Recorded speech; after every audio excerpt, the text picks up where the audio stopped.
I mean, I was aiming for 1,000 guys this year, and I did that by May. So Getting through them, all right. yeah. Just to take it back to the incel culture, have you ended incel culture yet, or what's the verdict there? What was that? Sorry. Incel culture. I'm not going to lie to you. I actually don't know what this incel word is. People have been saying it, and I've just been going along with it, but I don't know. What is it?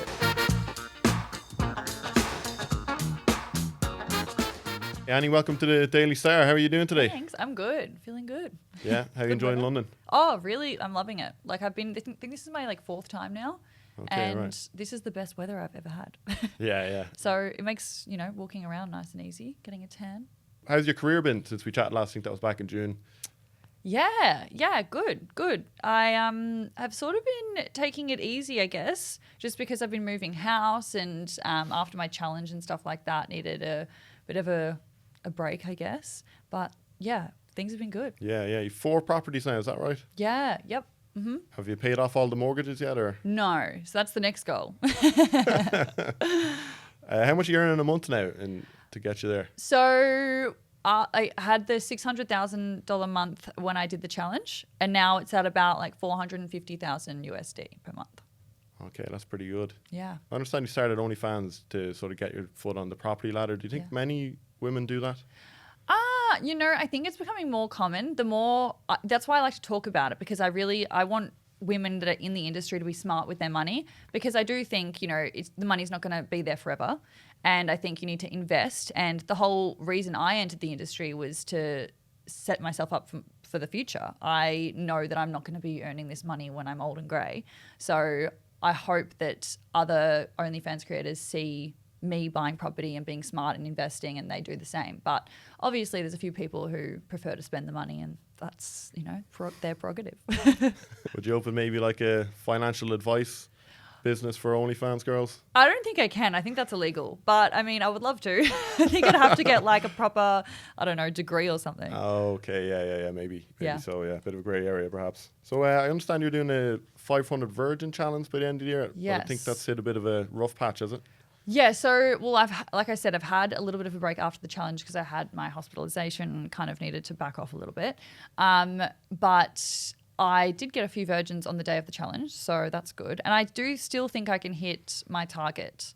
So once I'm back from this trip, it's, all full steam ahead. And I think I can hit the 500. I mean, I was aiming for 1,000 guys this year, and I did that by May, so...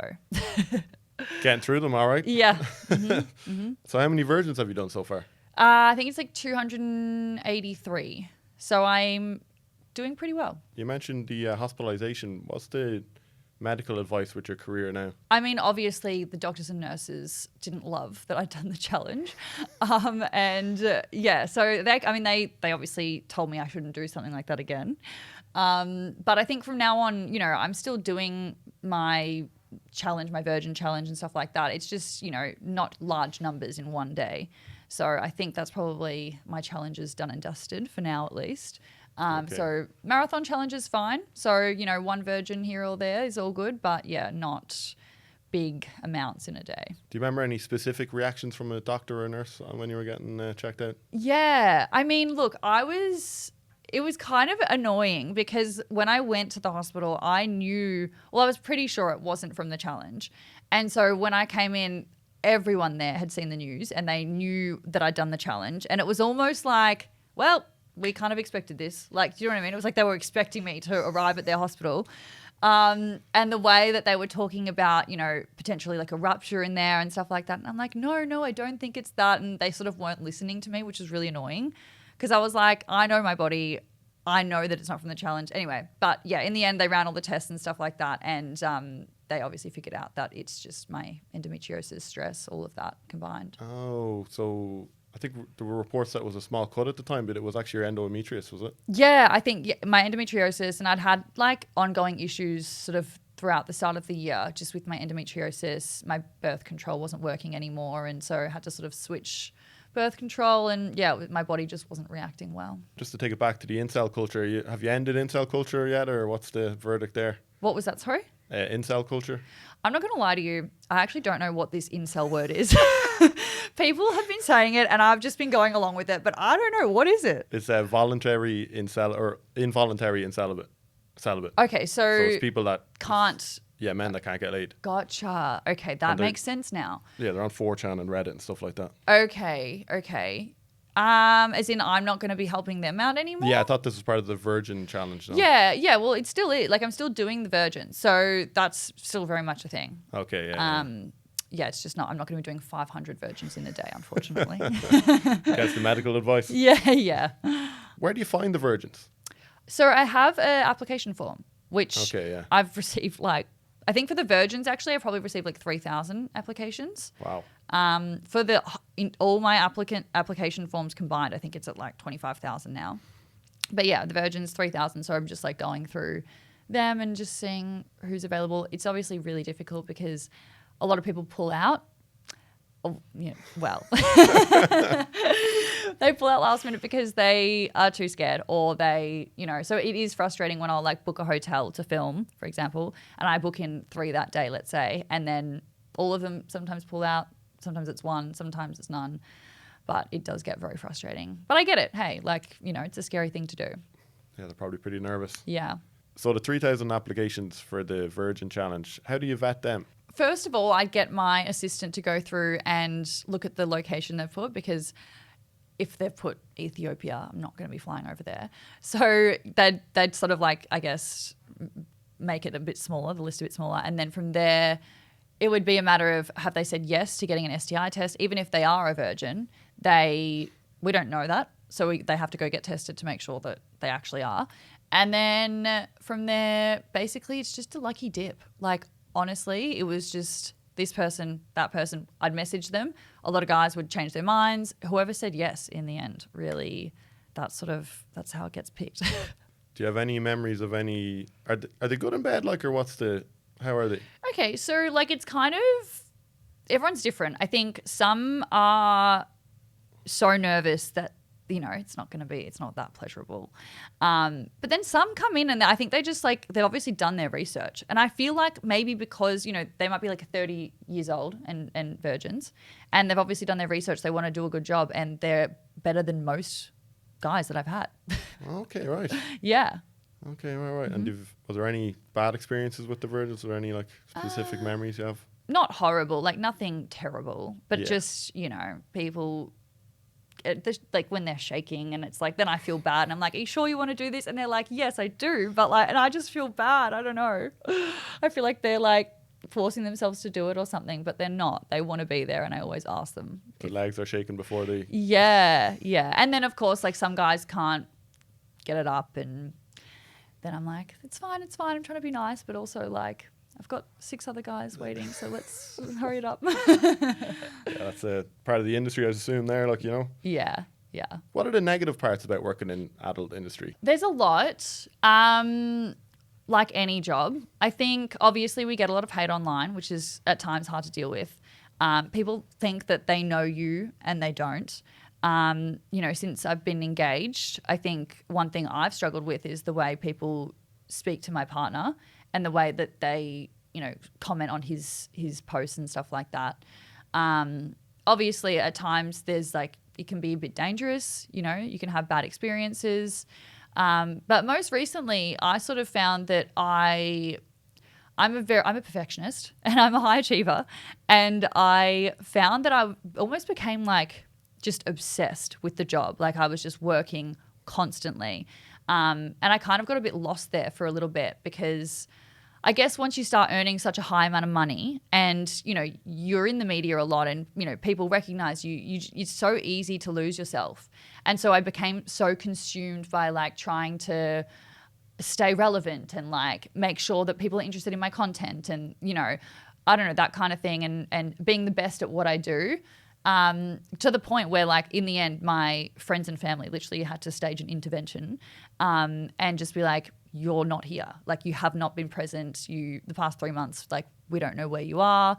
And at the time, I didn't see it. But now that I've sort of taken a break, and I've had some time off, and I've spent more time with my friends and family, it's I look back and I'm wow, I don't know who that person was. Okay, wow.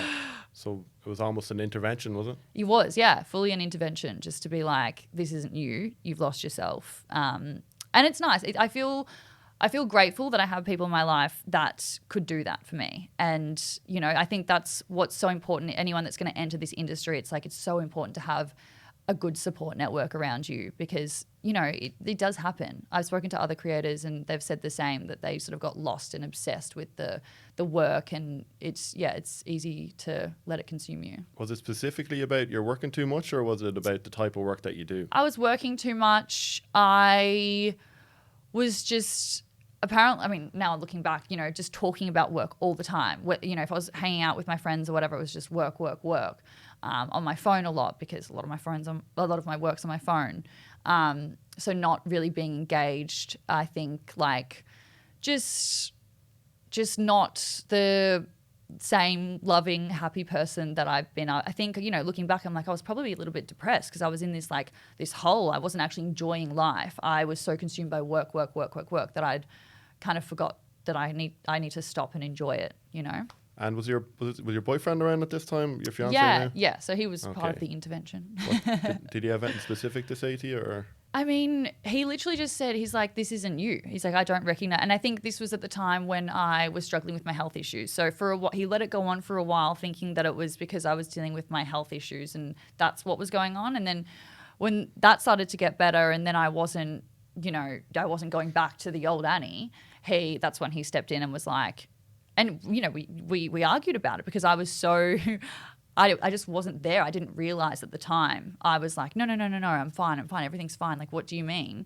But now looking back, I'm like, yeah, I wasn't me. And how do you deal with that now to make sure you don't get back into that sort of cycle? Well, that's where my partner, Henry, has been so amazing. This is why I love him so much. He just keeps me grounded, keeps me humble. And like all my friends are like that too. I think when I'm like with my friends, they remind me of like who I am. And I think the past couple of months where I've sort of like had a little bit of a break, so to speak, I've still been working, but not to the same extent. You know, it's just made me realize how important enjoying life is, you know, going out with your friends or having a dinner party at your house, or, you know, it's like those are the moments you're going to look back and remember. I'm not going to remember, you know, how much money I was working. No, I'll definitely remember that. But how much money I earned that day. Like, that's so silly, you know? Yeah. And just take it back to your fiance. Mm-hmm. Are those negative comments, are they limited to online, or is there real life interactions as well? Or? Yeah, it is real life interactions. It's quite interesting because obviously I've been doing this now for 5 years, but I've been in the media probably for 3. And so when I go out, people are lovely to me. They might not think it in their heads, but they were always respectful. They come up to me, they ask for a photo, have a quick chat, and that's it.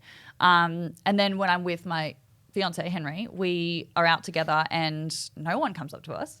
But then when Henry's by himself and he's out and about, he just gets like so many people coming up to him. They say the most derogatory things to him, like, oh, are you effing that bird, and like, you know, stuff like that. So yeah, he cops it a little bit, which makes me sad. So he tries not to go out too much by himself. Yikes. That must be tough for him, not being able to go out like that. Yeah. I mean, he's a homebody, so I think, and now we're living in our dream house. We've got plenty of space, so I think he's going to be more of a homebody now. But it's fine when we're out together, and also when we're with like a big group of our friends and stuff. I feel like people tend to not come up to us as much, and I don't mind it. Like, I always think if you're going to be respectful, absolutely come up and say hi, take a picture. I'm all for that. But if you're going to disrespect us, then, you know, forget about it. And do your parents deal with the same thing? Or they're not really known in the media, are they? My dad he lives in like a coastal town in Australia, and he gets people, nothing mean, because my dad's pretty scary. So thankfully no one's going to say anything bad to him. But yeah, people say sort of funny jokes to him, but it's nothing bad. And then, yeah, my mum... He's never gotten a fight over it, has he? No, because no one would dare. Yeah, no one would dare get in a fight with my dad. But yeah, and mum's great. Like, she has a few close friends, and they're super supportive. And you know, if anyone says anything to her, she tells them to F off. It's great to have such a supportive family. I'm very lucky. I actually feel very fortunate. I speak to a lot of girls in the industry who they can't say the same. So I feel very lucky, yeah. Have you had to deal with stalkers or anything like that? I know that's common enough in the adult industry. Yeah, I thankfully, touch wood, haven't had any stalkers in person, but I have had like an online stalker, and he was in a different country, and yeah, it's been like 3 years of me constantly blocking him on all platforms, and he just makes new accounts, and then he contacts me again. He's reached out to my friends, my family. He thinks we're in a relationship, like he's a little bit delusional. So there was a point where I was like really scared about that. I was just worried he was going to like fly over or like try and find me or something. And it scares me when he sends me a message being like, I'm going to come here. Like, that really freaks me out. But yeah, other than that, I've been pretty lucky. Have you spoken to the police about that? I have, yeah. And unfortunately, because he's overseas, there's not a whole lot they can do unless he was to enter Australia. Does that affect your mental health? It did, especially like a year ago. It was really stressing me out. I was very concerned. And, I guess I've always been pretty safe online in terms of like if I go somewhere, let's say I go out for a drink. I did this yesterday, went out for a drink, didn't post that I was there until I'd left the venue. So like I always have to think about that, like never posting in the moment. Just in case. You never know who's going to show up. So, and there's a lot of people out there that hate me. So I always get worried, what if, and that was one of the concerns on the day of my big challenge, actually. I was very worried that someone was going to show up to try and harm me. But thankfully that didn't happen. Thank God for that. Yeah. What's the worst thing someone said to you online or in person? Oh my God. How long do we have? I don't even know. Honestly, people, like you get the usual stuff. Oh, your dad must be proud. Your mum must be proud. Then they attack your appearance. Oh, huge forehead, all that kind of stuff. I'm like, if that's what you're coming up with, then, what are you doing? But I think that the worst stuff is just the stuff about my partner. It's like, he's disgusting. How could he marry, someone that's such a, like just saying really bad things to him or calling him a cuck, which I didn't even know what that was. And yeah, stuff like that. So that's the hardest stuff. But all the other stuff, just, I don't care. Say what you want. And what's the worst thing that has been said to your partner? I don't know. Just, I don't know. It's just like, how could you be so stupid? I hate him more than I hate her because, I don't know, what's he doing for mankind? Like, oh, the poor guy, that kind of thing. It's like, you don't know us. Yeah. Yeah. That's pretty tough. Yeah. The haters, Yeah. Yeah. Well, it's part of it though, Yeah. But on to brighter things. You're planning your wedding at the minute, aren't you? Yeah. Mm-hmm. How's that going? Yeah, good. I've pretty much done everything. Just a few little things I have to do. I've just picked out my wedding dress, which I'm excited about. Yeah, we're getting married in October next year. So still have a little bit of time. Where are you getting married? Gold Coast? Gold Coast, yeah. So it'll be fun because we have a lot of friends and family from Melbourne. So they'll be flying up. So it'll kind of be like a little bit of a holiday for them. Okay, cool. But it's going to be a really fun weekend. And yeah, I love planning things. Like organisation is my thing. In a past life, I was an event planner. So this is totally my thing. Okay, cool. So it's going to be a big event, is it? No, we're trying to keep it pretty intimate. I don't know how big weddings get, but I think we're thinking like 80 people. Okay. Because, yeah, I don't want anyone there that, doesn't support us. So we're being very picky with who gets an invite. And I've been told to ask this. What's the style of the wedding dress? Oh, okay. I would say classic is a good word to describe it. And yeah, romantic. Those are the words I would use. I don't know if did you see the Bonnie Blue documentary on Channel 4? I actually only just watched that yesterday. Any thoughts? There was plenty of things in that documentary I did not agree with. When they were in the classroom, I really struggled to watch that part because the creators were so nervous, and I just felt like if it had been me, I would have been a lot more empathetic to the way that they were feeling rather than feeling like I could use that to my advantage. So that was hard to watch. But honestly, I would have loved to have got to see Bonnie more. I felt like the documentary kind of just explained everything she's done, which we can see on social media. So I think the point of a documentary is to really like dive deep and get to know that creator and see the behind the scenes, the real them. And I just felt like it was missing that. So yeah, I don't know. It didn't have much depth to it. Would you put yourself out there as like the ethical Bonnie Blue? Would that be your brand? I like that. Yeah, sure. The ethical Bonnie Blue. Yeah, okay. Yeah. I mean, I've always thought Bonnie and I have had similar brands. We've done sort of similar things. We've teamed up at times. But yeah, I think like I've always had really strong morals with it all, and there's always been a purpose behind the content for me. So when I did the big challenge, it was I wanted to give back to my fans, and I loved that day. I loved how happy they were, and I loved the energy. It was such a good energy. Anyone that was there on the day will say that. And when I do, the meetups with, even when I was doing schoolies, it was so respectful, so consensual. The beforehand chats we had, I just, like that's important to me. And I feel like, maybe it's not the same always with her, and that was always sort of our difference. So yeah. Okay, yeah, and there's been a few more differences lately. Would I be right in saying that? Yeah. It's sad because Bonnie and I, were good friends, and we had always been supportive of each other, even though I didn't agree with everything she did. I could still support her, and I admired her work ethic, and just, I guess, she has built an amazing career in such a short period of time. So I definitely had respect for that. And yeah, I thought we were friends, and we would help each other out and team up at times, and we'd message. And yeah, I was pretty upset when I saw, I think the first video I saw, she mentioned my hospitalization and my bleeding, which was, that was hard because she actually knew more than everyone else, and that I'd been dealing with that for months, and that there were times where I was crying on my close friend story, and she'd seen that. So to use that against me in the media, that was a low. And then to hear that she'd reached out to OnlyFans to sort of essentially try and get me and other creators banned as well, that was just where I was like, nah, I draw the line there. So are you going to settle the beef with Bonnie Blue in a charity boxing match? Listen, I don't think she'd stand a chance. I mean, I've got the height. So That's fight and talk. She's a dancer. I did basketball. I did rowing. I can get in there. You got the height and the reach as well, So. Yes, exactly. Yeah, that's right. Pretty quick as well. So. So we're going yes on the boxing? Well, I don't know. Would anyone watch that? I'd watch it anyway. We'll see. Maybe. Do you think any of the Bonnie Blue or Lily Phillips stunts have gone too far? I think the petting zoo, which obviously didn't eventuate, that was too far. When I saw that, I didn't feel good about it.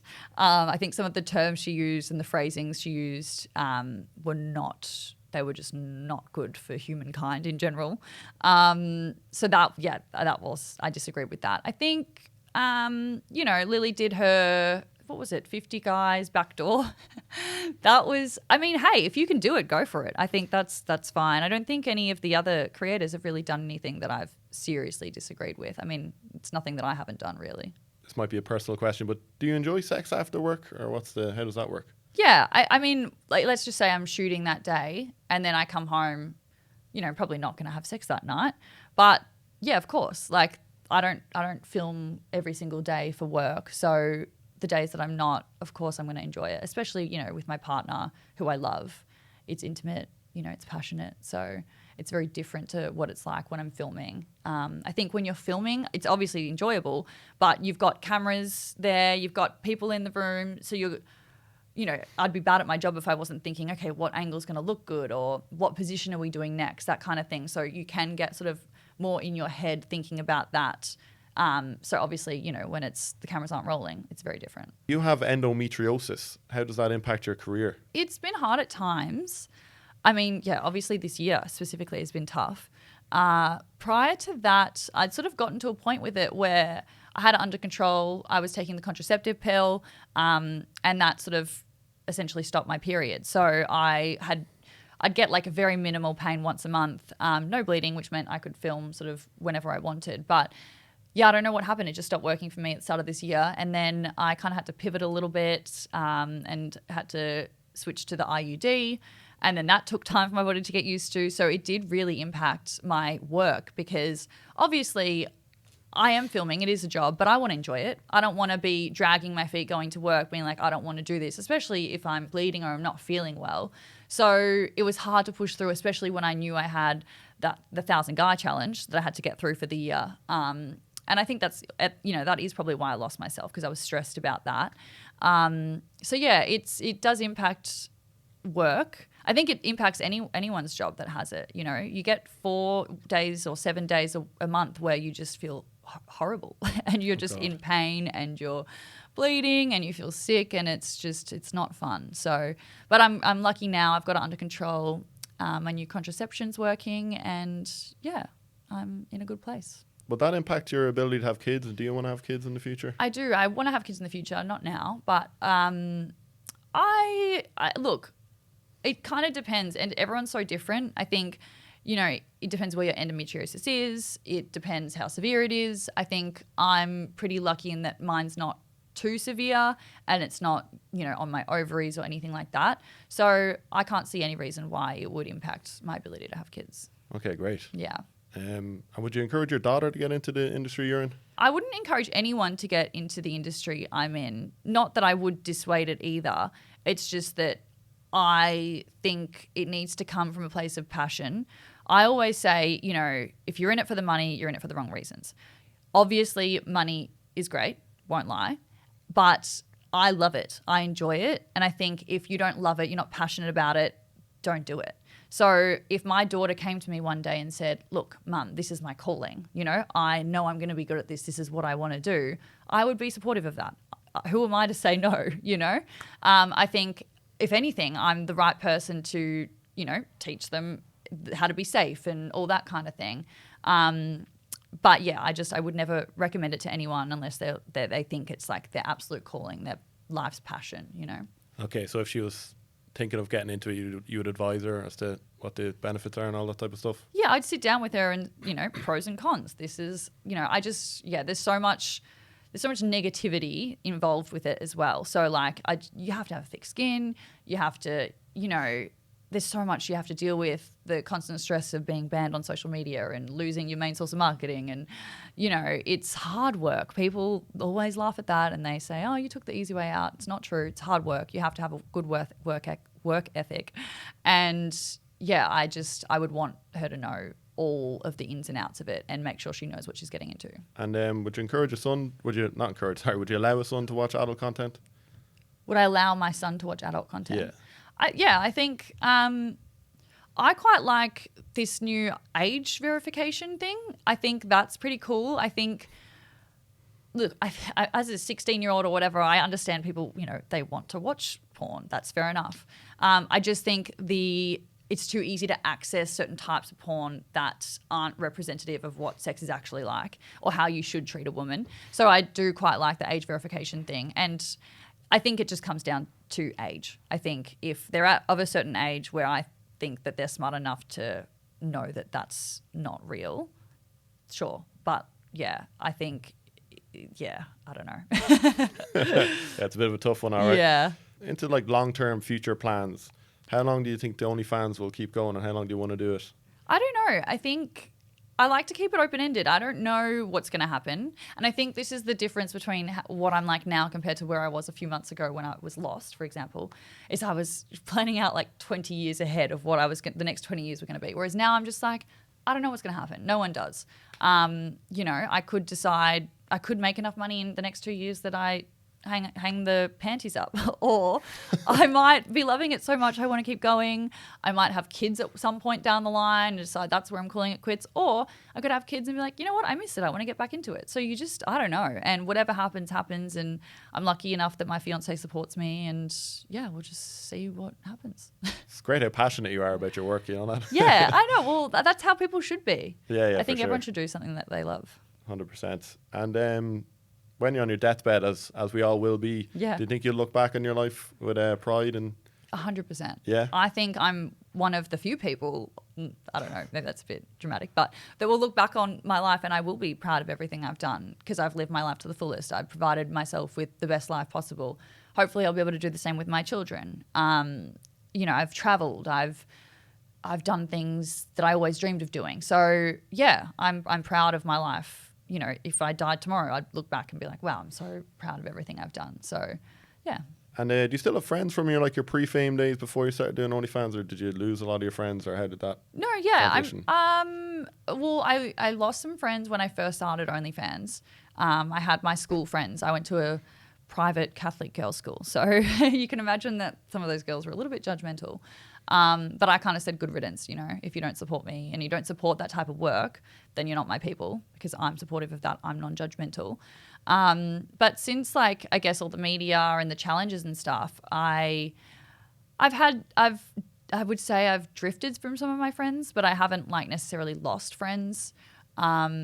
Everyone that is in my life is supportive, and if they weren't, I wouldn't let them in my life. So yeah, I've got a very, very good group of friends.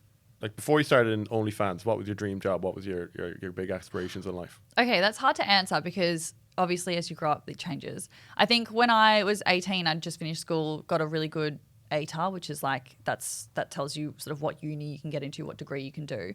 So did very well at school and wanted to be a brain surgeon. That was my dream. So started doing that, studied that for a while, and then realised there's no way I'm going to spend the next 7 years studying this and then another however long being a resident or however it works.